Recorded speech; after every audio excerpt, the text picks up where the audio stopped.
Komunikasi adalah proses penyampaian pesan dan pertukaran informasi atau pesan dari satu pihak ke pihak lain dengan tujuan agar pesan tersebut dapat dipahami dengan sama. Komunikasi tidak hanya melibatkan kata-kata secara verbal, tetapi juga non-verbal seperti bahasa tubuh, ekspresi wajah, dan gerak-gerik. Inti dari komunikasi adalah adanya kesamaan makna antara pengirim dan penerima pesan sehingga terjadi pengertian bersama. Secara lebih detail, komunikasi diliputi berbagai komponen, antara lain pengirim atau sender, orang yang mengirim pesan atau message, informasi, ide atau gagasan yang disampaikan. Media atau saluran yang disebut channel, cara atau alat yang digunakan untuk menyampaikan pesan, misalnya bisa langsung, tulisan, atau media digital. Penerima atau receiver, orang yang menerima dan menafsirkan pesan. Umpan balik atau feedback, tanggapan penerima yang mengkonfirmasi apakah pesan sudah dipahami. Yang terakhir, gangguan noise, hal yang dapat mengganggu proses komunikasi dan membuat pesan sulit dipahami.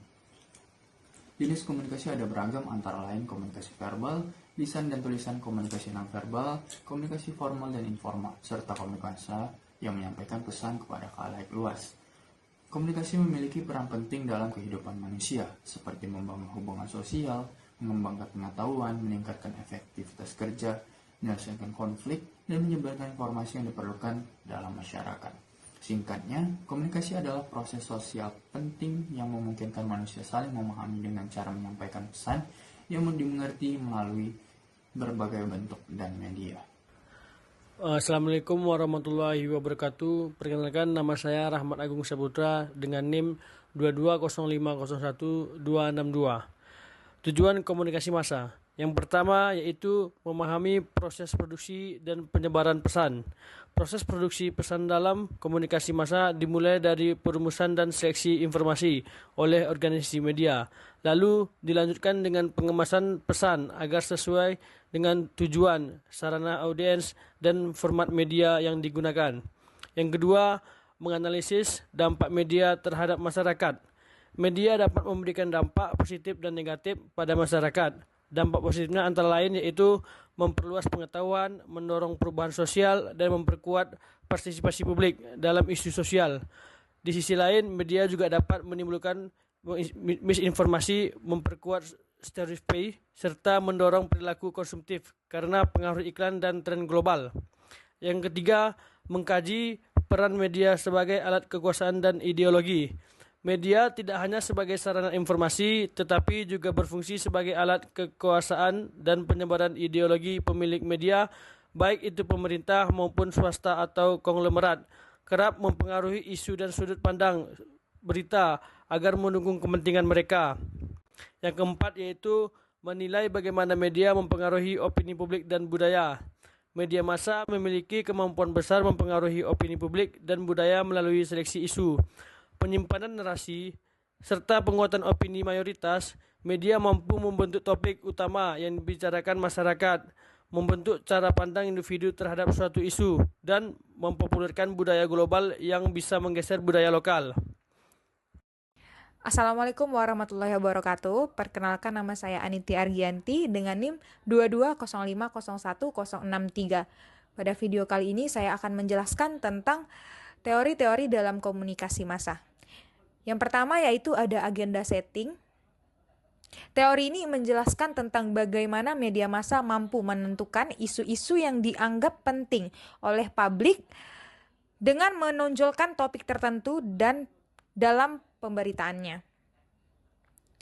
McCombs dan Shaw pada tahun 1975 menyatakan bahwa media tidak selalu memberitahu apa yang harus dipikirkan, namun sangat efektif dalam menentukan hal-hal apa yang harus diperhatikan.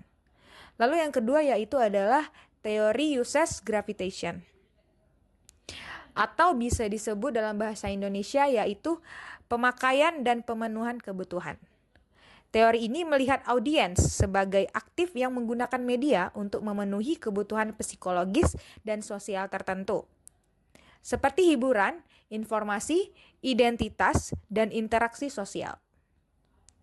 Katz, Blambler, dan Guvervich pada tahun 1974 menekankan bahwa audiens memilih media berdasarkan motivasi dan kebutuhan pribadi mereka.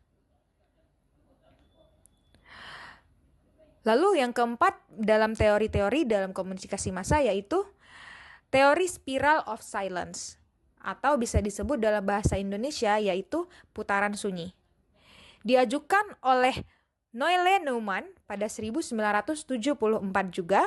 Teori ini menunjukkan bahwa individu cenderung tidak mengungkapkan pendapatnya jika merasa bahwa opini tersebut minoritas atau bertentangan dengan opini mayoritas agar tidak terisolasi oleh sosial.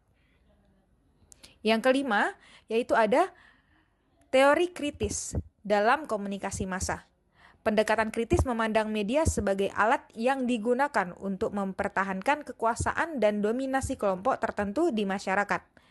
Teori ini mengeksplorasi hubungan antara media, kapitalisme, dan ideologi yang dominan, misalnya teori Frankfurt School. Oke, itu saja penjelasan dari saya tentang teori-teori tentang komunikasi massa. Cukup sekian presentasi dari kelompok kami. Apabila ada kesalahan mohon dimaafkan. Wabillahi taufiq wal hidayah. Wassalamualaikum warahmatullahi wabarakatuh.